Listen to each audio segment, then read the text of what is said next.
ভূতের গল্প, রহস্যময় ছায়া। রাত তখন প্রায় 12টা।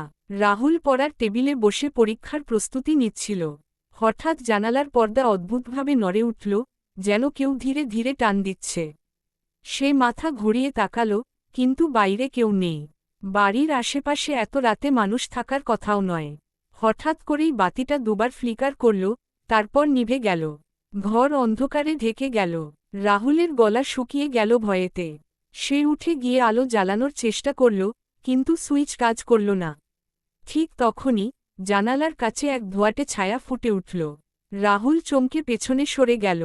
ছায়াটা ধীরে ধীরে স্পষ্ট হয়ে উঠল, একটি বয়স্ক মানুষের অবয়ব, ফ্যাকাশে মুখ, ফাঁকা দৃষ্টি।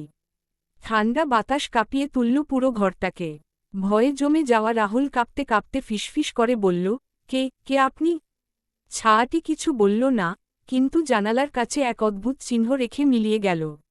সেই চিহ্নটা ছিল একটা নাম, অরুণ সেন।